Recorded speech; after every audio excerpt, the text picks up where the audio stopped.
what was your, I guess, what would you say, you kind of already kind of touched on this, if you were to talk about your failures, because I think every single one of us has a story, and we feel like we have failed in some way, whether it's we feel like we fail ourselves, or we feel like we fail our children. But the funny thing is I feel like the perspective that is the most positive perspective is one of growth. Right. Because everything that happens to us, it happens to us for a reason, and it happens to us so that we can grow and we can gain understanding, and we can do better and can be better. And so there's really nothing wrong. It's all a growth journey. Right. So how did that circumstance or that situation make you grow, and what specifically did you learn from it? So the situation actually made me use my brain.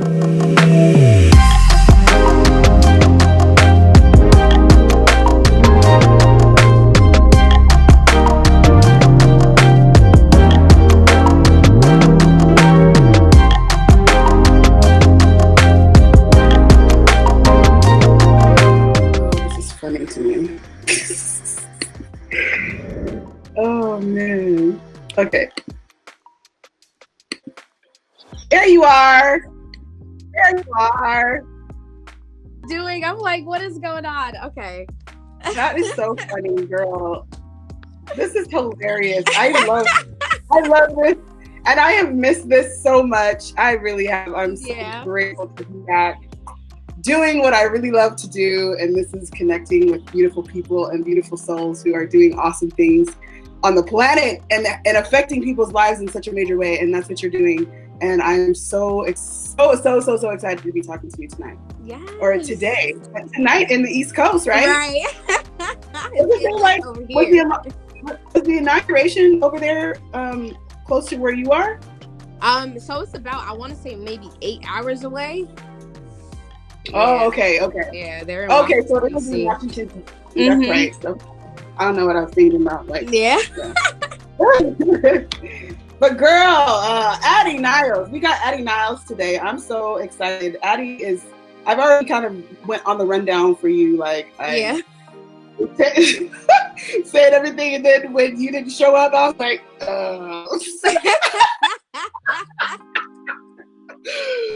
But just to reiterate, Miss Addie Niles, she is a master life coach. She is an author. She is a mommy of 3. She's been featured on Spectrum News. She's been featured on CNBC. This girl is bad, and she's doing big things for herself and for her family and for those she is impacting. And I am so grateful to be able to be interviewing her tonight. So Addie, tell us, I think I sent you some questions just so that you can kind of ponder, what it is that we're doing. But World Changer Wednesday, I kind of went into it. It's really talking about the inner journey to transformation, because we create our realities, whether people believe we do or not. We think things and we speak things, and if we don't realize that we're saying things or thinking things and it's coming into our reality, right? And so it's a process of that type of understanding. And so World Changer Wednesday is really all about that, changing within so that you can change without, and that is what a World Changer is. So tell us, what's the one thing that you wish you had known when you started or you began your career? But before I even ask that question, tell us who you are. Tell us where you came from and a little bit about your story. Try to just give a quick rundown. We talked on the phone. We met on TV.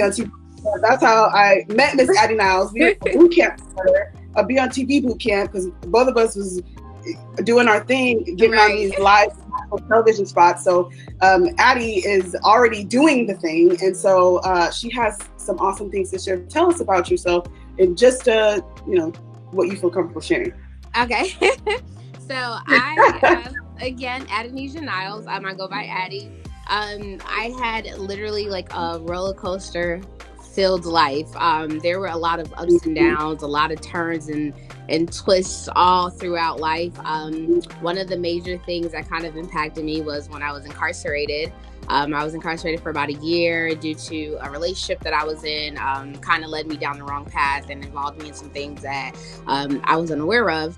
I ended up getting incarcerated for about a year, and I came home and I was like, you know what, I got to do something to change my life. There's a lot of women that kind of went through what I went through, or not even the same exact situation, but just similar situations, dealing with men that kind of bring them down the wrong path. And I wanted to be that person to kind of open that doorway of conversation, to be able to let them know, like, okay, things happen in life.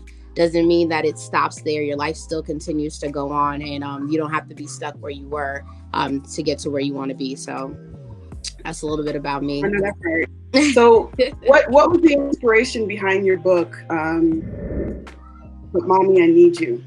So the inspiration behind that was when I was incarcerated, I noticed there was a lot of women who were mothers that were in there, and I heard all these stories about them losing their kids once they got arrested, their kids going into the foster system, parents have to give up their rights, things of that nature, and how it was a struggle. But I also realized, once I looked at it, the different perspective, in the perspective of the child, I'm like, they also have a story. Like, this is their mom that's being taken away from them.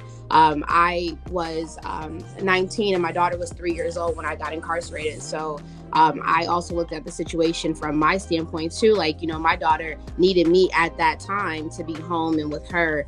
And we don't realize the effects that our life makes on our children until it happens. So I kind of wanted that to be that conversation starter. Like, okay, even though they made this mistake and they were taken away from their kids, they still deserve another chance. They still deserve that time to bond and gain that relationship with their child, regardless of what the situation was. So that was really the inspiration behind the book. I love it. How has it affected your relationship now? Your daughter right now, how she is so now adapting. So me and my daughter have a really good relationship. She's very clingy, so I know my self-diagnosis. She's how do you say, she's what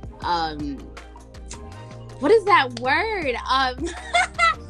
Basically, she does not want to be away from me. She's like, Mom, I'm going everywhere you're going. I don't care where you go. Like, I need to be there. So she does not like being away from me. So like it kind of helped our bond, because she's like, look, Mom, if you're going to the store, I'm going with you. Don't leave. Like, I gotta be right there. So it actually helped us to like gain that a better bond with one another, to kind of learn what she likes. And because I wasn't there when she went to kindergarten, when she started school for the first day, I wasn't there, so I missed a lot. So now I'm kind of just catching up on all the things that I did miss. I'm just kind of you can't replace the past, but you can move forward in a better way. So yeah. So what would you say, you kind of already kind of touched on this, if you were to talk about your failures, because I think every single one of us has a story, and we feel like we have failed in some way, whether it's we feel like we fail ourselves, or we feel like we fail our children. But the funny thing is I feel like the perspective that is the most positive perspective is one of growth. Right. Because everything that happens to us, it happens to us for a reason, and it happens to us so that we can grow and we can gain understanding, and we can do better and can be better. And so there's really nothing wrong. It's all a growth journey. Right. So how did that circumstance or that situation make you grow, and what specifically did you learn from it? So the situation actually made me use my brain. Like, things weren't right. I still kind of just went with it, just because I'm like, okay, I'm doing a job. Like, this is my job. I'm an assistant. This is what I'm supposed to do. But I wasn't looking at the full situation. When things didn't look right or didn't sound right, I didn't say, hey, let me just back away from it because something didn't look right or sound right. I still continued to keep going, because I was in the job mentality. Like, this is my job. This is what I need to do. So I'm going to do it regardless of what. And a lot of us are in those situations when we go to work and things might be sketchy on the job. And instead of us quitting or walking away, we kind of still deal with it and still go about our day because it's our job, you know? So I would say that was one of my biggest things, is just not following my gut and making those decisions, especially when I knew whether it or not it was going to hurt in a big way. Because of course I wanted to sing, I wanted to be a singer, so I was a part of the journey because I wanted to get that experience. But even still, if I walked away, I'm like, there goes my chance of singing, there goes my chance of getting the experience I wanted, there goes my chance of going on tour. But it also had risk to it. So it was like, you know, are you going to take the chance to continue to keep doing something, even though you may not know what's going on, but are you going to risk the chance of losing yourself just because you want to make something work that just wasn't working for you, you know? So I think that was one thing, that's the lesson that I had to learn, is that just because it looks good doesn't mean it's always good. Yeah. That. So the whole reason why you were incarcerated was because of a man who was he in the music business and he was trying to do something? Okay. Yeah. That makes a lot of sense. Yeah. That is so common.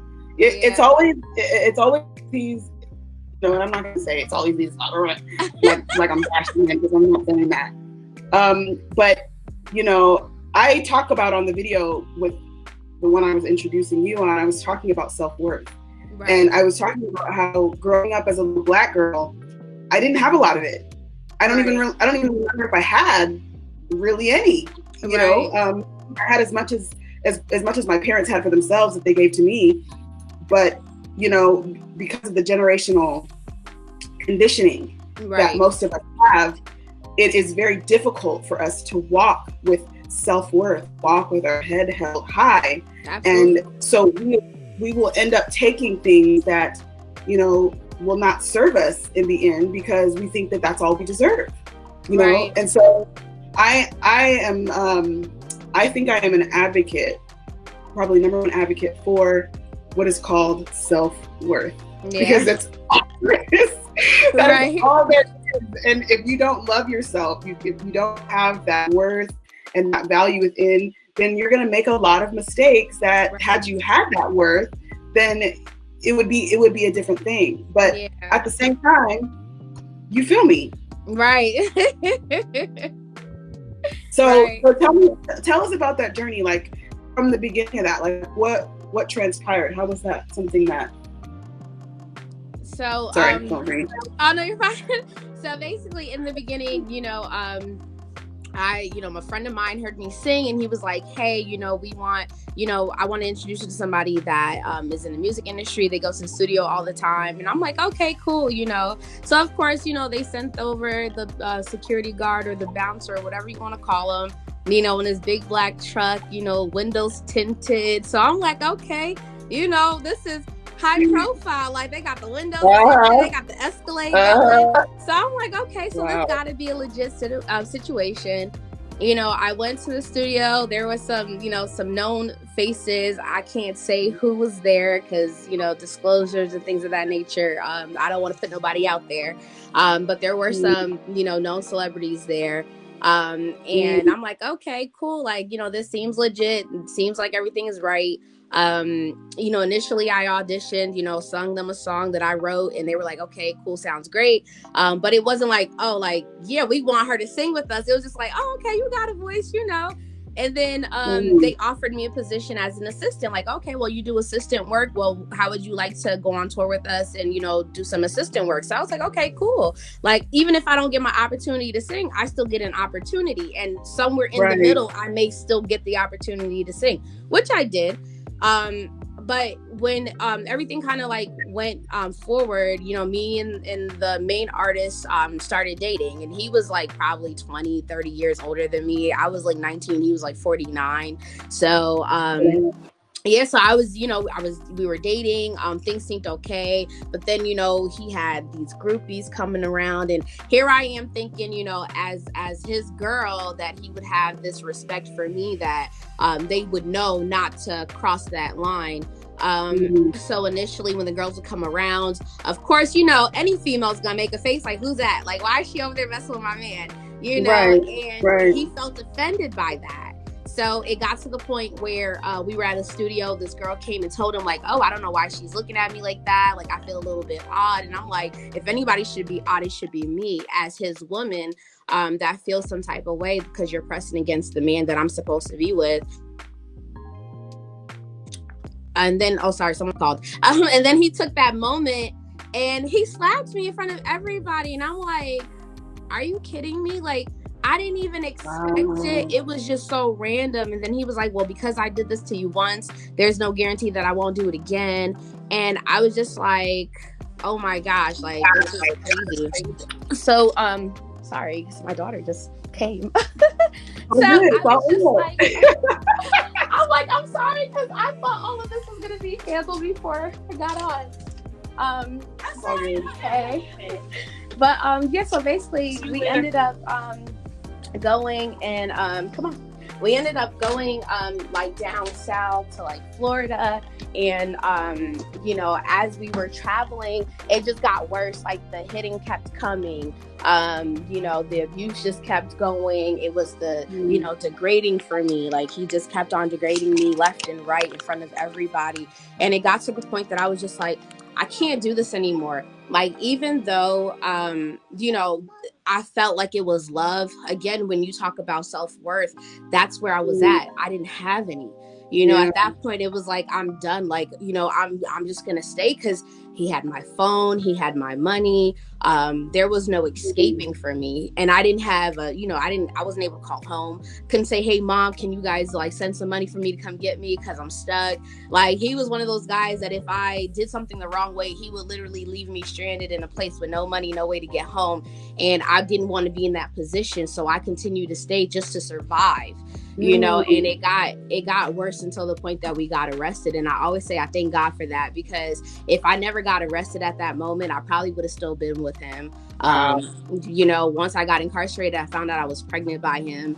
And it was just so much. I was like, you know, how am I going to do this? Now I'm having his baby. So now there's no getting away from him, because now I have a child with him. You know, 4 months into the pregnancy, I ended up having a miscarriage, and you know, they ended up putting us on probation, and it was just the whole turn of events. It was just so much that happened, and I'm like, this is a movie. Like, this is something that's so surreal, but people really go through this. Yeah, you know, and it's ridiculous that we as women, we have to defend ourselves over these men that try to overpower us all the time. And it's sad, because, you know, when we're growing up, we don't get those conversations from our parents that lets us know, like, listen, when things start to look like this, walk away. When things are like that, you know, turn the other cheek. Don't even give into it. Some of us aren't even given love at a young age, so we don't even know what to expect. So we take love for what it is because that's what we see. You know, because someone tells us they love us, we're gravitating to that because we want that. But if we don't have that good prime example of what love is, how can we love ourselves in that way if we don't even know what to expect from it? You know, so it was bad, but all of that, you know, helped me to, you know, build my stamina, build my self-esteem, build my self-worth, because, you know, as a dark-skinned female in school, you know, black was not it.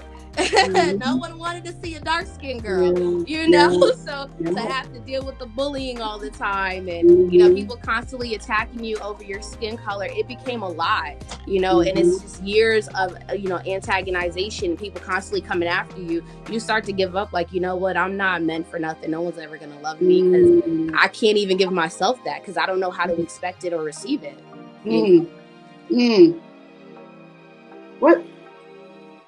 What just happened? What happened? For real, I need to write your story into a movie. Amy said she needs to write your story into a movie wherever you went, Addie. You keep being, okay, there she is. There she is. I don't know what happened. You was preaching too. I was like,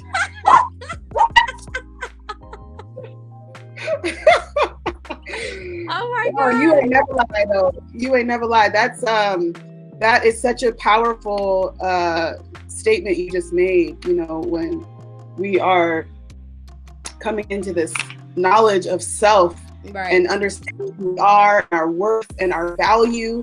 I think things are I know I'm seeing it already happening on the outside of me, but I'm seeing like as the self-worth within you begins to expand, so does your outer world begin to expand. And that's what I'm really seeing for, you know, when you say so-called Black women, because you know, we're not actually Black, but you know what I mean? That is just what we've been conditioned to believe that we are.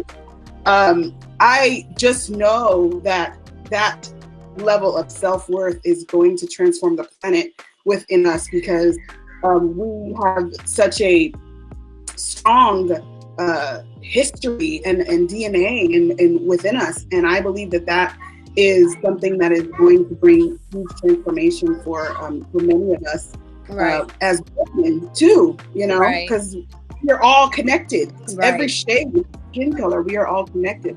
So it's just a beautiful thing to see it, and when you're saying it resonates so deeply, and your story is just so beautiful. Amy Filbert, I had her on one of my shows last year, a couple years ago. She is a filmmaker, and she just said, I'm reading her comments, she said, for real, I need to write a story into a movie for you. She's working with Disney right now, so this woman knows how to write really, really big things.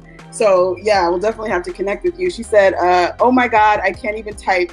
Addie, oh my God, girl. I'm like, to your story, I'm so glad you were able to break from that life. Yeah. Look at God. I'm glad too, because she is a guest today and it's phenomenal, overcoming and empowering other women to do the same thing. So what advice, Addie Niles, would you give to someone wanting to pursue a career similar to yours? I would tell them to just start. Because there was many times where there were things that I felt like were hinders, because for me, you know, it was my criminal history. You know, I kept having problems with getting jobs and finding a job. And I was like, you know what? I have to create my own lane. There's a lot of things that I've experienced myself that I can help a lot of women you know, get out of. There was things that, like, you know, people would come to me for advice all the time. And I'm like, well, look, I'm doing it for free anyway. Might as well just sit there and make it a career, because people need that, right? I'm like, people need people that's going to be able to, you know, speak into their lives, give them the motivation they need, push them, encourage them, you know, be of help. You know, I have one client now that, you know, she calls me literally every day. She's like, girl, I need some life advice. Like, just talk to me, tell me something, because since I've met you, you've changed my life in so many ways. And I'm like, all right, girl, what you need? Like, talk to me and we'll figure out a plan. You know, but it's good to see their lives transform. It's good to see, you know, the positive outlook. You know, one thing I always tell her, I said, change your mindset, you change your perspective. As long as you keep your mind set on the same exact thing, you won't see anything different in life. You know, so I was like, once you change your perspective on it, you'll see a better outcome. You know, we have to be solution solvers. We can't just constantly be a problem or have a problem all the time and not have a solution for it. So it's like, okay, look at the problem and straight in the face. Okay, cool. That's fine. There's a problem. We acknowledge that. But now what's the solution to fix it? You know, so that's where I'm at with it now. So my advice would be just to start, regardless of what the outcomes may be, regardless if there's people supporting or not. Just start it, because you never know who's watching. Well, and you know, just to add to what you're saying, because that is genius, because you know, the Bible says faith without works, faith without action is dead. Absolutely. So you're not going to get anywhere if you don't put the rubber to the road. It's put your first foot forward and just do it. Just do it. That's why not you don't big. Just do it. Right. That's so real, girl. So now, who are 3 people most influential to you? See, that's a big one, because there's a lot of people that are influential in my life. None directly connected to me, but just their stories. One of the stories that I hear a lot that I always like go back to is Taraji P. Henson. Just her situation of just packing up her stuff with only $700 in her pocket and leaving and making a life for herself. I find that very inspirational, because we feel like we have to have a dollar amount to what we need. And it's like, no, you may not have the money, but trust and believe me, there's means to get by. by, regardless Come of what, on. you know. So that's one of the people that I actually look up to. Jeez, there's a lot. Like, there's a lot. Girl, I love Oprah's story, right? I love Oprah's story. Yeah. Whoopi Goldberg's story is phenomenal. Like, mainly for me, a lot of, because I cater to women so much. So women, like, their stories, like, in general, like a lot of the celebrities that are out there, like, just hearing their background of how they started and where, you know, how they got to where they are. It's amazing, because we don't realize that we all struggle in a different aspect, but we still all struggle, you know, and there's ways for us to overcome those struggles regardless of what. We just need the right people in our path. So yeah. I love it. That's so true. That's so true. I love Taraji's story too. Just the fact that she stood on faith. Right. And I think when you understand what manifestation is, it's you can't manifest it until you feel it and to know it. Like, you know it's going to work out for you. So you got to step out. You believe without a doubt that it's going to work out. Period. Point blank. And what about the word? Okay.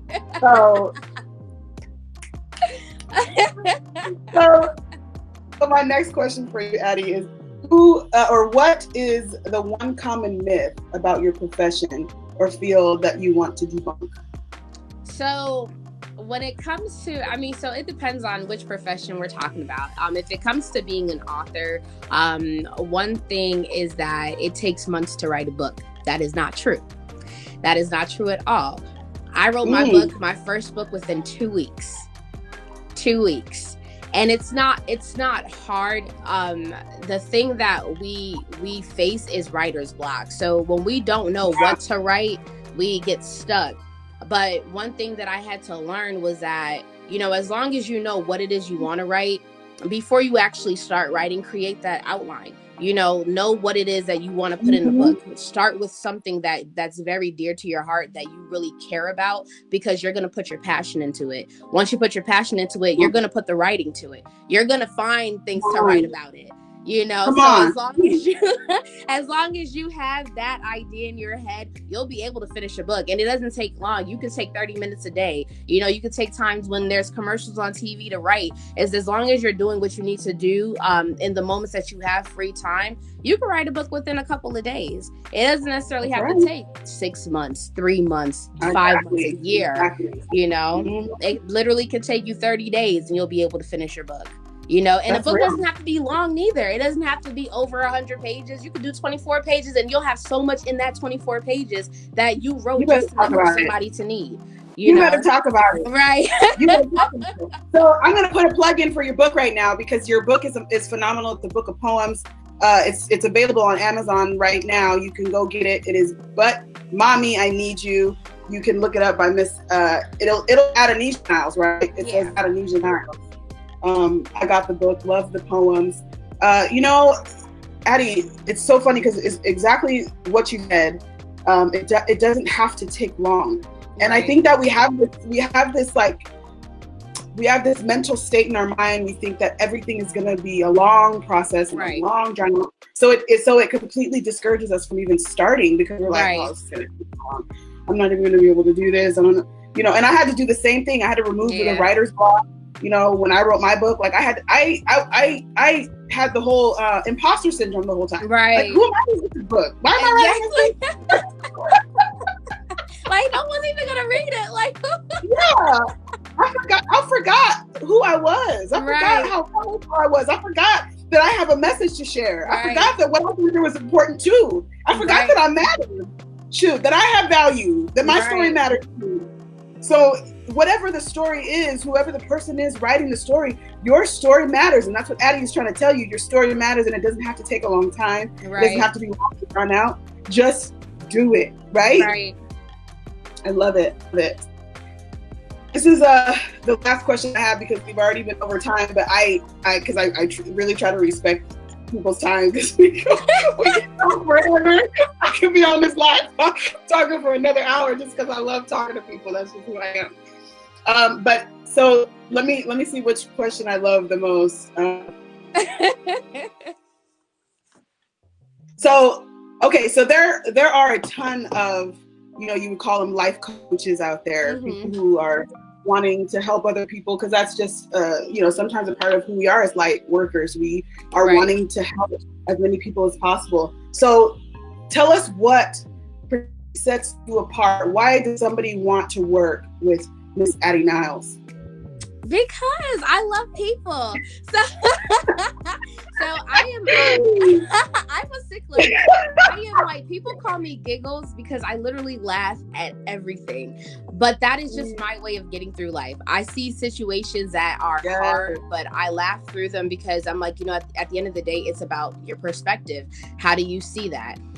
So with me, what makes me different from a lot of other life coaches is that, they want to be hard on you and tell you, oh, you have to do this, you need to do this. Me, I'm more so help yourself. I'm giving you the tools that you need to go within yourself and pull out the answers you need. I'm not giving you answers to fix your problem. I'm helping you find those answers within yourself to fix the problems that you have. Because at the end of the day, what you need is within you anyway. You just need the extra push to pull it out.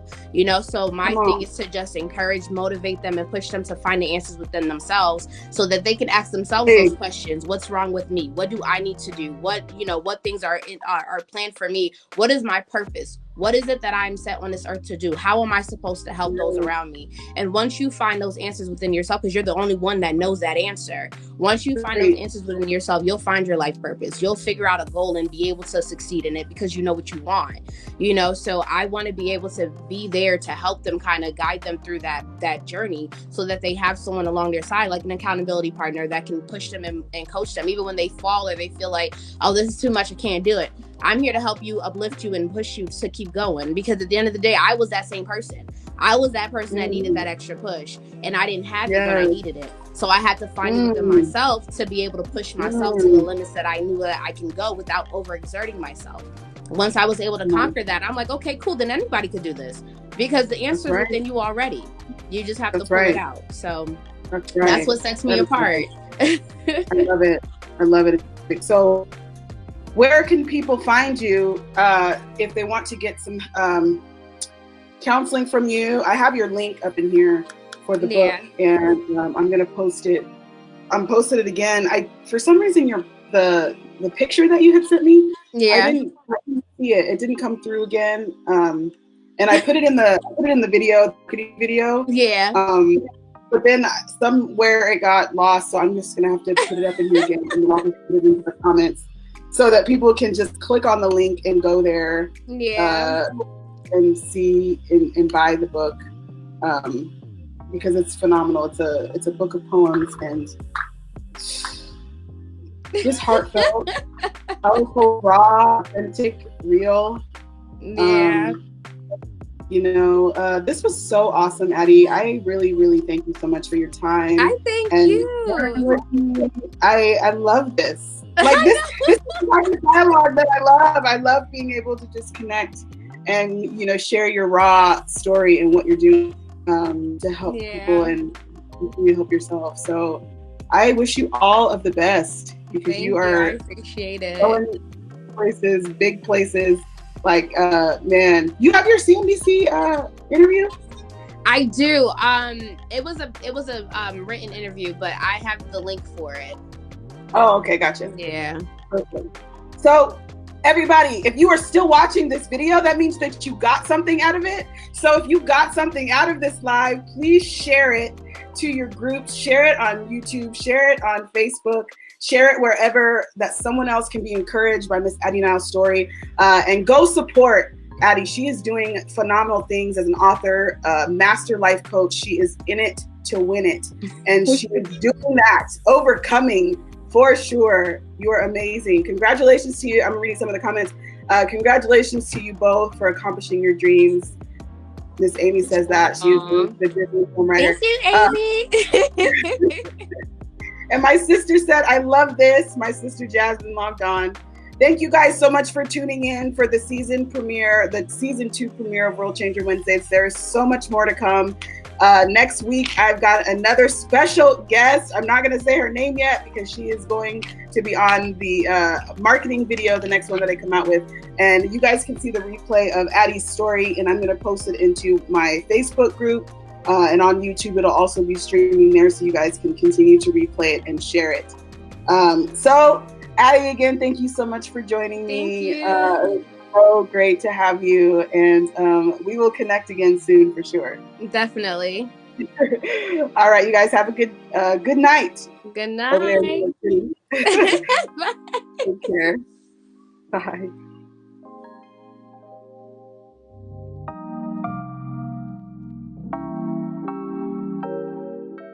Don't forget to like, comment, and subscribe.